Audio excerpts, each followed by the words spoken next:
Muy buenos días a nuestro radio escucha. Hoy en su primer programa Juventud Cenetepista. Hoy nos acompañan la licenciada Anarelis Pinto y el licenciado Jaime Flores. Es importante para la Juventud Cenetepista este primer programa del año, iniciando con el importante tema como lo es la gesta heroica del 9 de enero. Como siguiente punto, también quisiéramos enviar un saludo cordial a todos nuestros compañeros que el día de hoy se encuentran en el foro La agitación política y las consignas. Como expositor contamos con el profesor Alexis Dixon. Este foro se está dando en el local de la Central Nacional de Trabajadores de Panamá, en el Instituto José del Carmen Tuñón. Le estaremos leyendo el editorial de la Central Nacional de Trabajadores de Panamá. Asumir el legado del 9 de enero. Con el grito de la soberanía total y un solo territorio, se abrieron las compuertas de la gesta heroica del 9 de enero de 1964. Así quedó marcado la historia más reivindicativa y profunda, encabezada por estudiantes del glorioso Instituto Nacional, con el objetivo de hacer valer un acuerdo de izada de nuestro pabellón nacional en sitios públicos de la mal llamada zona del Canal. Esa lucha popular realzó el sentimiento por expulsar la colonia norteamericana del suelo panameño. Hoy, a sus 59 años de aquella histórica acción, los ideales, espíritu y el sentimiento patriótico aún están allí, precisamente cuando altos personeros del gobierno estadounidense, militares y civiles, se pavonean por nuestro territorio nacional, cual fuese dueño de este. Tarea pendiente es mantener la bandera patriótica por nuestra soberanía e independencia nacional. Las reivindicaciones sociales y económicas para dar vida digna a los panameños. Refundar el nuevo Estado Nacional que sustente la democracia, que alcance a resolver los problemas con más inclusión, equidad, participación, distribución de la riqueza, acabar con las desigualdades sociales, el respeto de las libertades individuales y colectivas, respetar el derecho a sindicación y negociación colectiva, como la libertad sindical, por el derecho a un salario justo y trabajo digno. La Central Nacional de Trabajadores de Panamá llama a la unidad en la diversidad para no solo reivindicar los pendientes, sino trabajar por la senda de construir el sujeto histórico que enarbole todas estas reivindicaciones, que nos ayude por fin a alcanzar la victoria.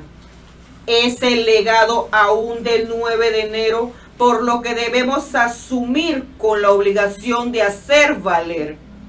Abajo el neoliberalismo, por un Panamá próspero, equitativo, más humano y con democracia participativa. La unidad en la diversidad es la fuerza que nos llevará a la victoria. Hasta la victoria siempre.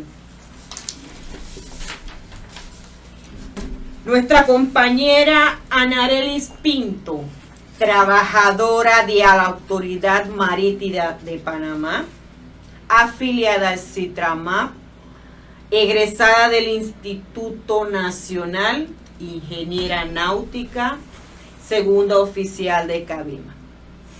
Como ya hemos dicho, La compañera es egresada del Nido de Águilas como invitada especial en esta próxima fecha del 9 de enero. Quisiéramos saber cuál fue su experiencia en el paso por el Nido de Águilas. Muy buenos días, muchas gracias ante todo por la invitación. Y bueno, comenzando con mi historia en el transcurso del Nido de Águila. Yo ingresé para 4º año, en donde fue un reto entrar, ya que yo vengo de Panamá Oeste. Para poder ingresar al Instituto Nacional en esos tiempos te solicitaban que viviera cerca, un buen índice, entre otras cosas. Dentro de eso, cuando yo llego, siento que entré como un museo, porque la primera impresión con las 2 esfinges que están en la entrada, uno se queda como que wow, ¿vengo a una escuela o vengo a un museo? Desde ese momento yo me dije, yo voy para una buena escuela, una excelente escuela con prestigio, aunque digan que son los tirapiedras, que teníamos mala imagen. Y digo teníamos porque con orgullo lo sigo diciendo, y cada vez al lugar donde voy, soy egresada del Instituto Nacional. Cuando yo llego, los profesores te reciben con gran amor a su historia, porque el primer día, antes de iniciar las clases, tienes que ir a un verano, no sé en la actualidad, pero para que te empapes de la verdadera historia contada por ellos.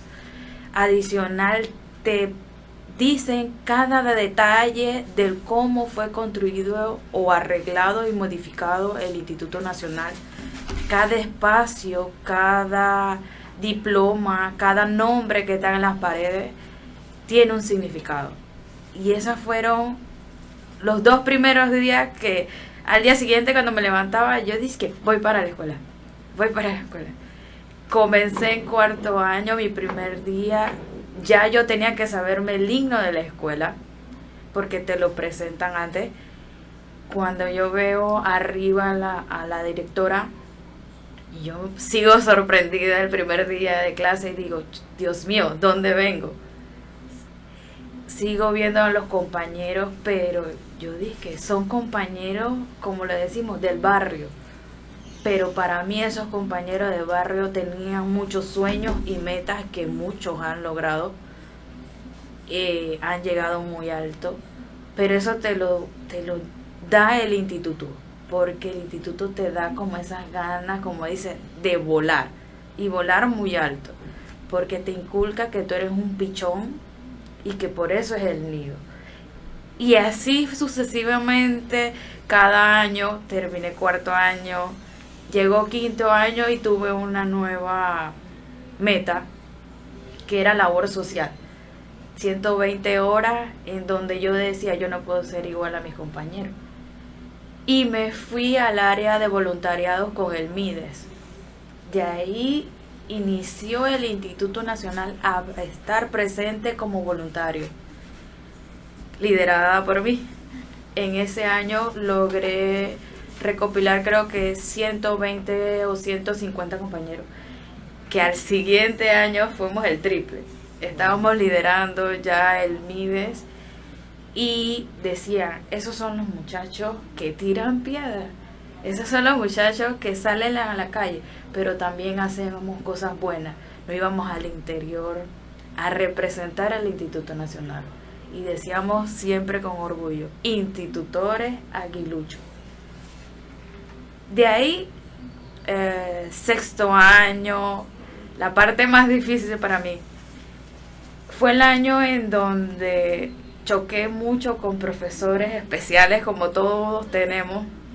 Siempre hay profesores que imponen sus reglas y hay que respetarse para poder pasar la materia. También recuerdo que química era la materia más difícil. Yo soy bachiller en ciencias.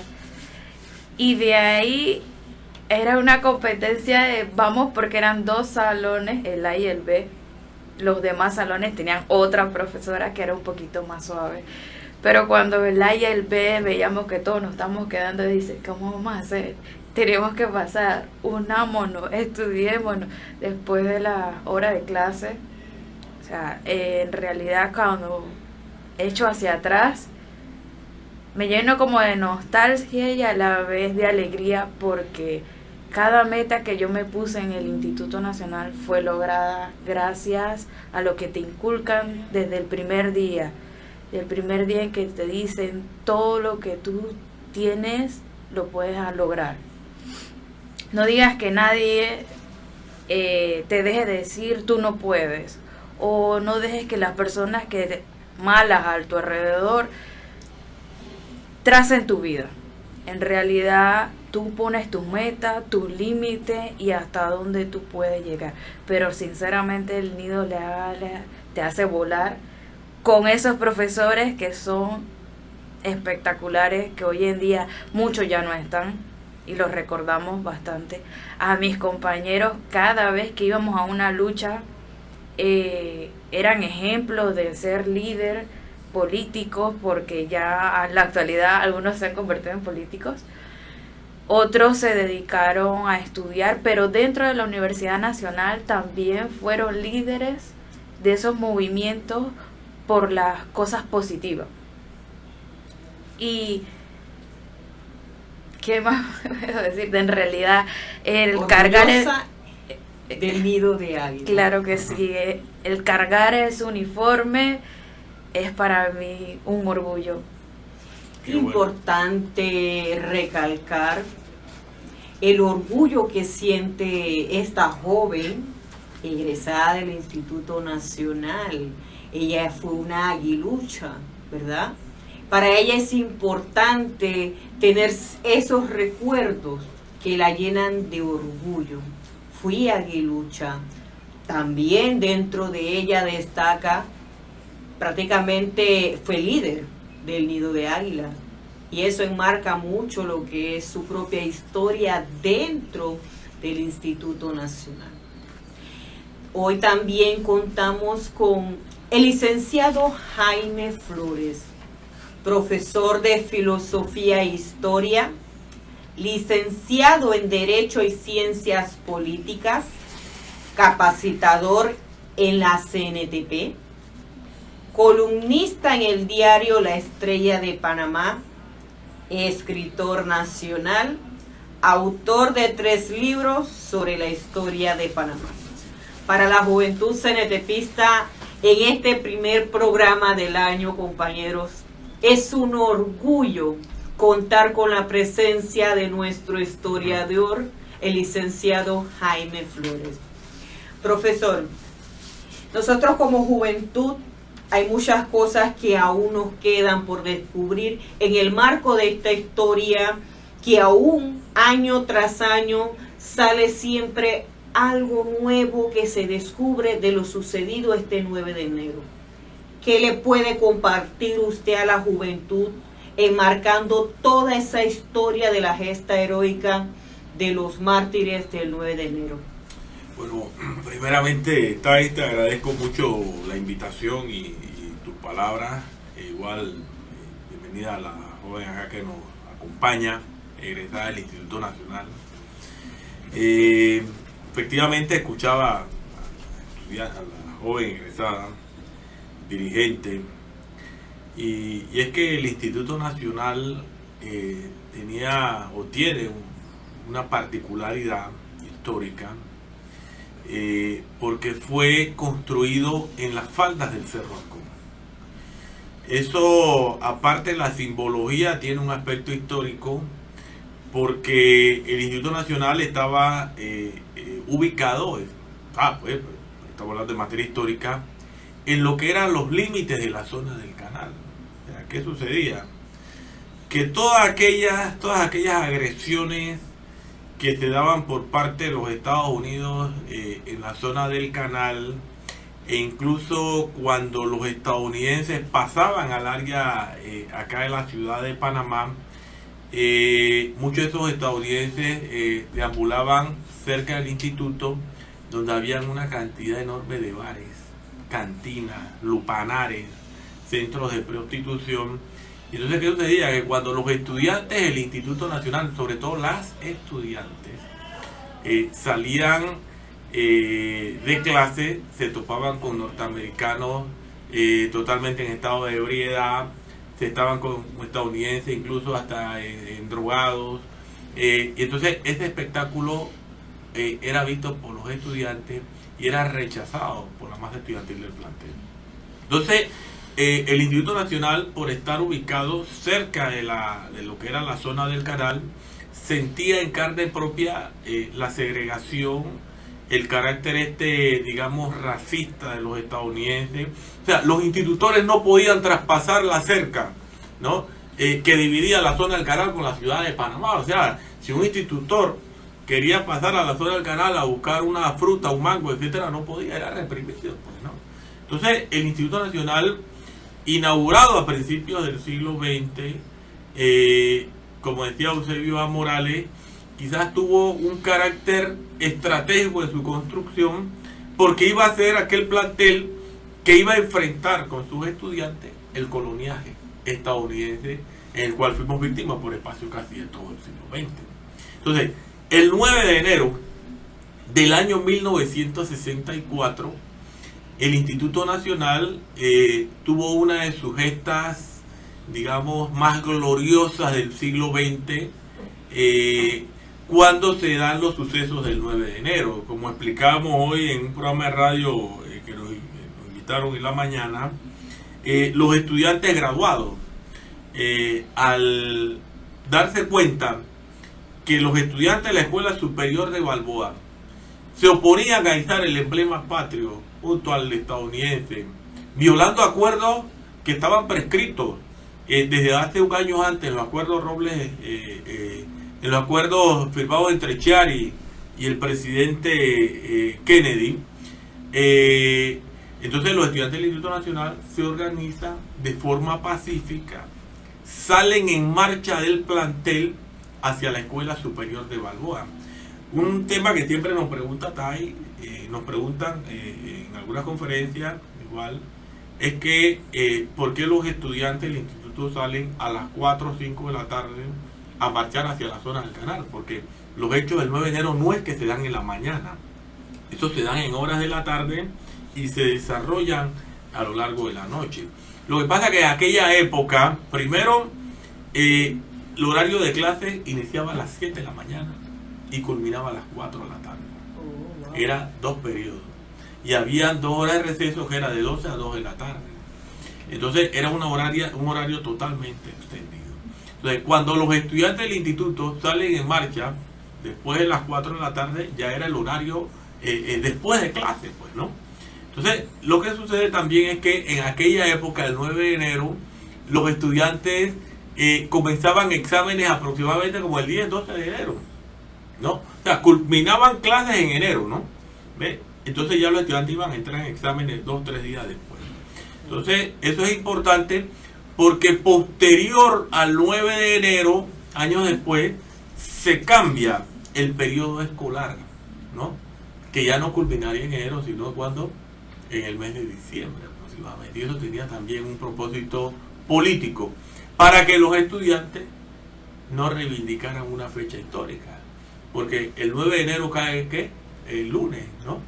Pero ya los estudiantes están graduados, están fuera del plantel, ¿no? Entonces sería bueno que los estudiantes del instituto, un 9 de enero, en marcha grande del plantel, pero ya todos están en la casa, ¿no? Entonces todo esto tiene que ver con una simbología política. Bueno, el tema concreto es que los estudiantes salen hacia la zona del Canal, hacia la Escuela Superior de Balboa, pues, y se encuentran con que los estudiantes estadounidenses, acompañados con sus padres de familia y la policía soneíta, les quitan la bandera y son agredidos de manera física.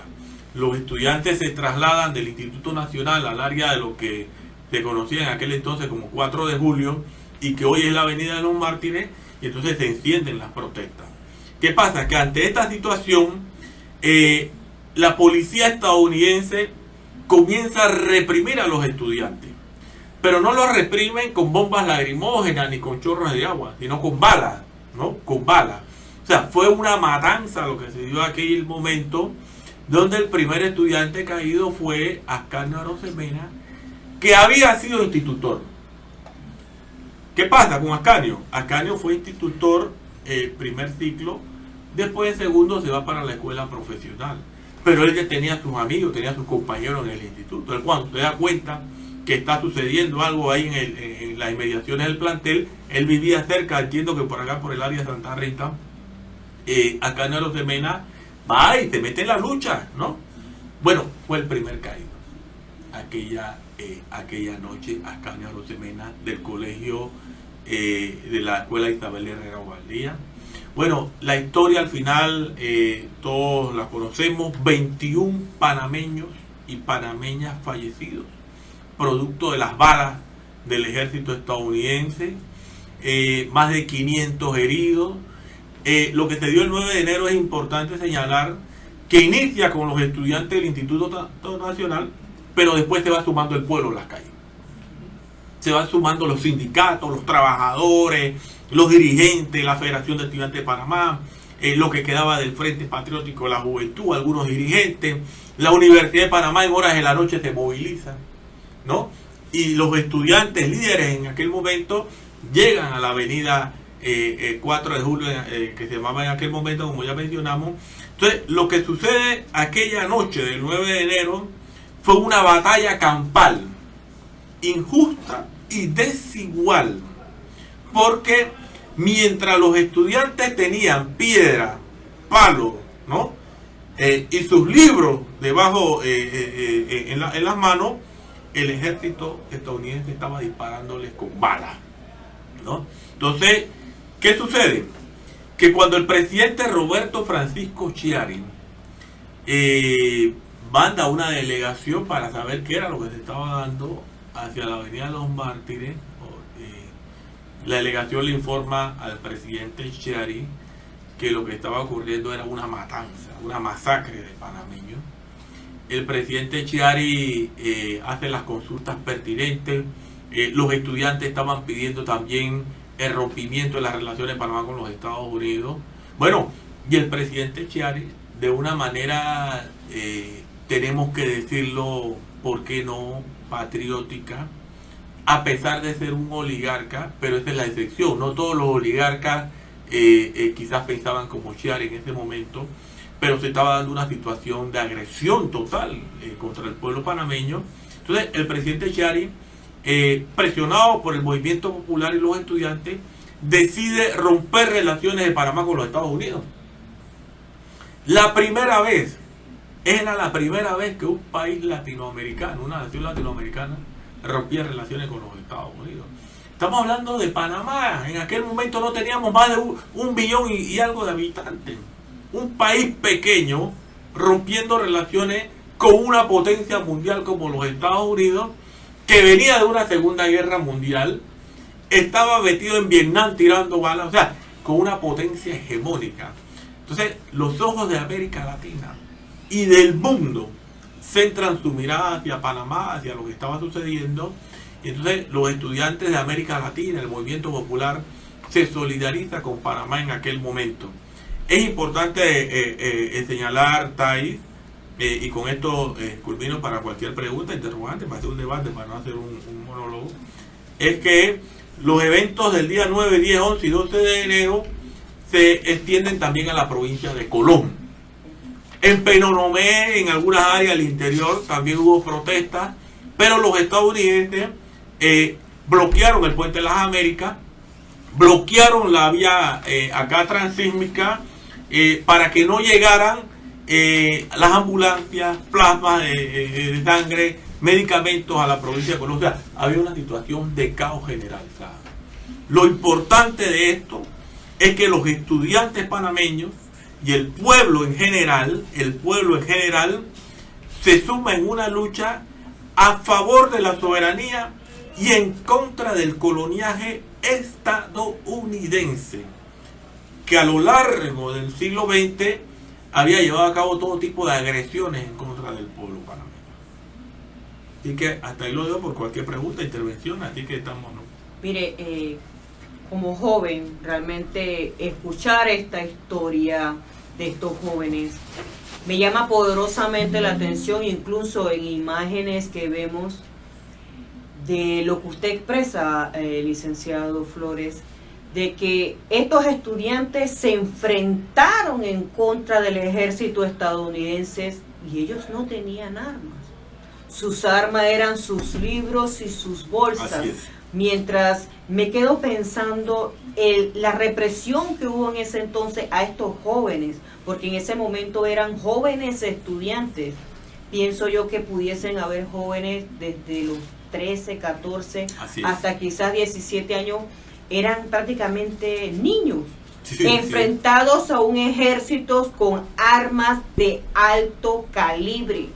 ¿Qué peligro podíamos representar estos jóvenes a un ejército poderoso? Realmente veo las imágenes y quedo impresionada, y me causa también mucha impotencia ver esos tanques de guerra prácticamente asustando a nuestros jóvenes.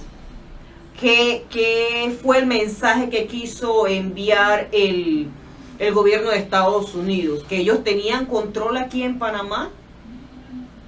Prácticamente yo como joven, sin tener tanto conocimiento de aquella gesta, pero con las imágenes, con lo que he escuchado por años, me quedo pensando, profesor,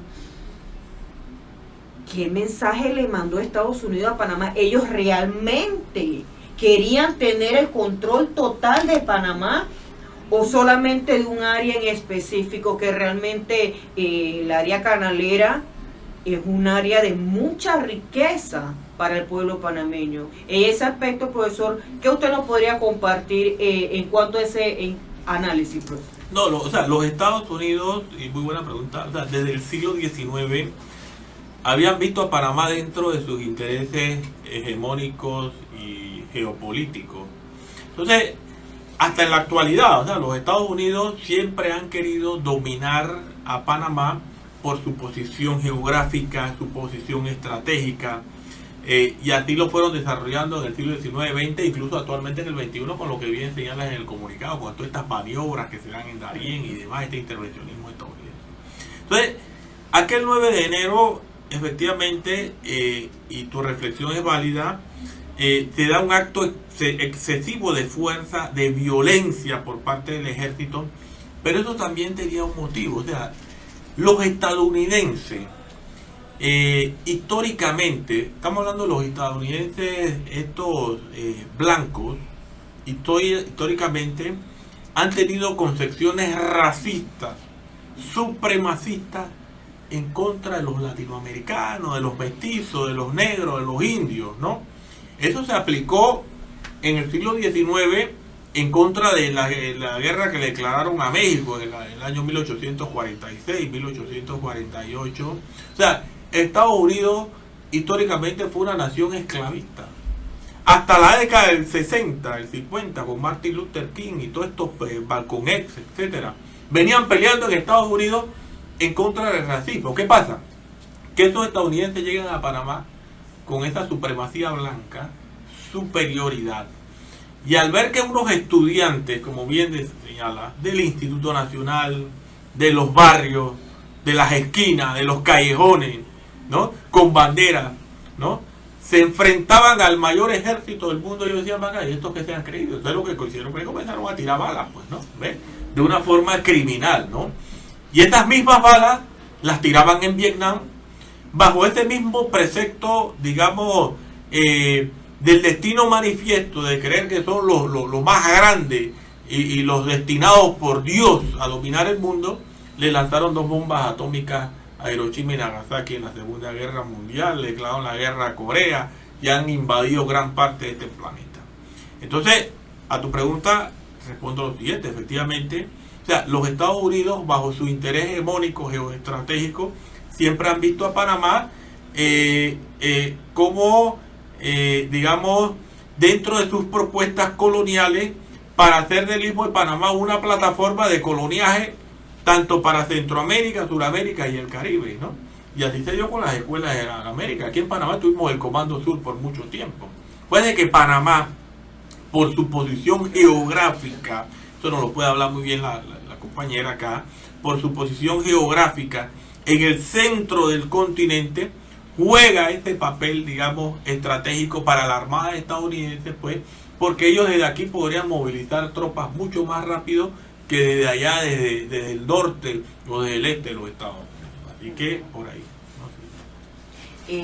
Wow, la verdad que cada vez que redundamos en esta historia, como lo decía al principio, siempre vamos descubriendo cosas y hechos que realzan esta historia heroica, esta gesta histórica que sucedió en Panamá el 9 de enero del año 64. ¿Cuál sería su mensaje, compañera, a esa juventud que hoy en día muy poco vemos con ese interés de conocer nuestra historia? Porque quienes dieron su vida para que la zona del canal fuera libre fueron jóvenes. Y hoy en día vemos que, claro, en el pasar de los años, los jóvenes de ese tiempo hoy en día no son jóvenes. Pero ¿qué están haciendo las escuelas, las organizaciones sindicales? Incluso me atrevería a mencionar, ¿qué estamos haciendo para que nuestra historia no se pierda? Para que haya ese fervor, esa conciencia. Más bien yo diría, y escuchaba un compañero el día de ayer, esto no se trata a veces de tener conciencia cívica, patriótica, incluso moral. Es algo que debemos tener como ciudadanos, de luchar y de seguir dando a conocer nuestra historia, no tanto en el ámbito nacional, que se conozca también internacionalmente. Internacionalmente se menciona mucho a Panamá en muchas cosas, pero este tipo de hechos tenemos que resaltarlo y hacer que lleguen a cada esquina del mundo, de esos países que también han sido víctimas del gobierno estadounidense. ¿Cuál sería su mensaje para esa juventud que hoy en día muestra poco interés en lo que es nuestra historia, compañera? Bueno, antes de un mensaje, yo creo que yo me voy y me imagino en ese 9 de enero y me pregunto, ¿yo sería partícipe con esos compañeros ese día? Yo creo que mi respuesta es sí. Al igual que ustedes dos, aunque usted no estudió en el instituto, pero con la historia y con lo que les hemos dicho que nos inculca el Instituto Nacional, creo que así mismo debemos ponerlo hoy en día. Si hoy en día nos toca luchar por nuestro Panamá, debemos decir sí, allá voy. ¿Por qué? Porque es mi derecho, es mi nación, es un amor que me debe nacer. No porque sea Estados Unidos, Rusia, Ucrania o cualquier país, sino por el amor que yo le debo tener a mi país, a mi tierra, de donde yo nací. Comenzando por ahí, creo que cada uno debemos analizar en realidad si vamos a luchar por donde yo vivo. Y comenzando con la política, luchar contra ellos, buscar soluciones, alzar siempre mi voz, que sea escuchada, no solamente ante personas importantes, sino con mi círculo de personas con quien me rodeo. Por eso le decía, yo siempre digo institutora, aguilucha, no que tira piedra. Si usted lo determina así, es usted, pero yo me considero aguilucha por luchar por las cosas que yo creo que son correctas y por las cosas que veo a mi alrededor que no están bien. Voy y levanto mi voz, porque el día de mañana no voy a decir me quedé con los brazos cruzados. Así que yo le digo a los jóvenes hoy en día, cero silencio, digamos lo que tenemos que decir, sea bueno o sea malo, porque al final no hay ni una pregunta tonta. Siempre los profesores dicen, tonto es el que no pregunta. Así que luchemos en realidad por lo que queremos y por lo que vamos a dejar a nuestros hijos. porque por lo menos ya yo tengo una niña.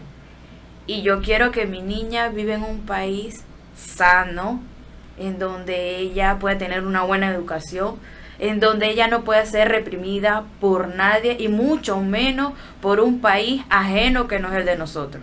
Que ella crezca luchando por sus derechos, pero asimismo también haciendo sus deberes como ciudadano, que es velar por mi nación. Ese es el mensaje que yo le podría decir a ellos. Excelente, Qué bueno, compañera. Muy buena su reflexión. La verdad que una vez más, gracias a cada uno por aceptar la invitación a este importante día para la Secretaría de Juventud Cenetepista. Hoy inaugurando nuestra cabina de radio. En controles se encuentra el compañero Maloy Ruiz. Y le agradecemos a todas las personas que en este día lograron vernos en vivo por lo que es nuestra página de CNTP al día.